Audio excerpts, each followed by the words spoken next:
പ്രധാനമന്ത്രി മോദിയുടെ ഒന്നാം നമ്പർ ശത്രുവാണ് DMKയും മുഖ്യമന്ത്രി MK സ്റ്റാലിനും. EDയെ ഉപയോഗിച്ച് തമിഴ്നാട് സർക്കാരിനെ അട്ടിമറിക്കാനുള്ള നീക്കം BJP നടത്തിയതിന് പിന്നാലെയാണ് DMK-BJP തർക്കം അതിൻ്റെ മൂർധന്യാവസ്ഥയിൽ എത്തിയത്. തമിഴ്നാട്ടിൽ നിന്ന് DMKയെ നാമാവശേഷമാക്കുമെന്ന രീതിയിലുള്ള പ്രസ്താവന വരെ മോദി നടത്തിക്കളഞ്ഞു. ലോക്സഭാ തെരഞ്ഞെടുപ്പ് പ്രഖ്യാപിച്ചതിന് പിന്നാലെ ആഴ്ചയ്ക്ക് 1 വീതമാണ് മോദി തമിഴ്നാട്ടിലേക്ക് പറന്നിറങ്ങിയത്. ലക്ഷ്യമൊന്നു മാത്രം, തമിഴ്നാട്ടിൽ നിന്ന് കുറഞ്ഞത് 10 സീറ്റെങ്കിലും പിടിക്കുക. എന്നാൽ DMKയെ ശക്തമായി എതിർത്ത് നിൽക്കുമ്പോൾ മോദിയുടെ തന്ത്രങ്ങൾ പാളുന്ന കാഴ്ചയാണ് ഇപ്പോൾ തമിഴ്നാട്ടിൽ നിന്നും കാണുന്നത്. നിലവിൽ രാജ്യത്ത് കോൺഗ്രസ് കഴിഞ്ഞാൽ BJPയുമായി നേർക്കുനേർ നിന്ന് പോരാടുന്ന പാർട്ടിയാണ് DMK. കേരളത്തിൽ CPM മോദിയെ എതിർക്കുന്നുണ്ടെന്നവർ പറയുമ്പോഴും കേരളത്തിലെ പ്രസംഗവേദികളിൽ മോദി CPMനെ കാര്യമായി വിമർശിക്കുന്നില്ല എന്നതാണ് വാസ്തവം. തിരിച്ച് CPMും സമാനമായ നിലപാടാണ് BJPക്കെതിരെ സ്വീകരിക്കുന്നത്.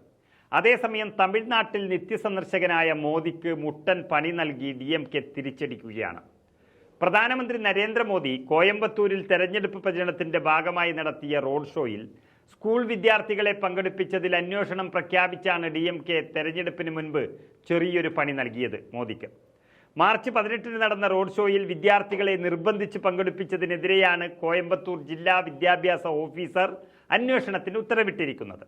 മേട്ടുപ്പാളയത്തെ ഗംഗാ ഹോസ്പിറ്റൽ മുതൽ RS പുരത്തെ ഹെഡ് പോസ്റ്റ് ഓഫീസ് വരെ 4 കിലോമീറ്റർ ആയിരുന്നു മോദിയുടെ റോഡ് ഷോ.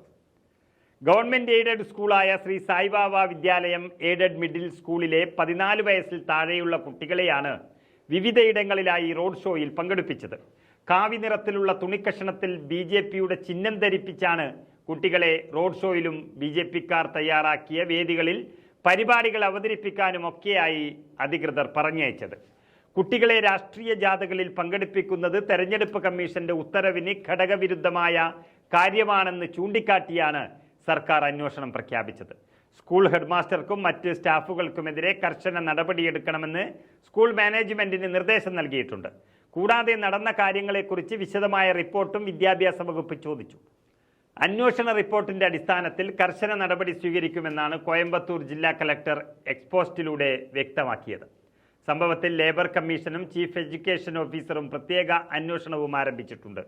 എല്ലാ വിദ്യാഭ്യാസ സ്ഥാപനങ്ങളും ഇത്തരം പരിപാടികളിൽ പങ്കാളികളാകരുത് എന്ന വ്യക്തമായ നിർദ്ദേശം നൽകിയിരുന്നതാണെന്നും ചീഫ് എഡ്യൂക്കേഷൻ ഓഫീസർ അറിയിക്കുന്നുണ്ട്. വിദ്യാർത്ഥികളെ റോഡ് ഷോയിൽ പങ്കെടുപ്പിച്ചതിലൂടെ വ്യക്തമായ തെരഞ്ഞെടുപ്പ് പെരുമാറ്റച്ചട്ട ലംഘനമാണ് BJP നടത്തിയിരിക്കുന്നതെന്ന് അസിസ്റ്റന്റ് റിട്ടേണിംഗ് ഓഫീസർ സുരേഷും മാധ്യമങ്ങളോട് പറഞ്ഞു. അന്വേഷണം പൂർത്തിയായാൽ മേൽനടപടികൾക്കായി റിപ്പോർട്ട് തെരഞ്ഞെടുപ്പ് കമ്മീഷന് സമർപ്പിക്കുമെന്നും അസിസ്റ്റന്റ് റിട്ടേണിംഗ് ഓഫീസർ മാധ്യമങ്ങളെ അറിയിച്ചു കഴിഞ്ഞു.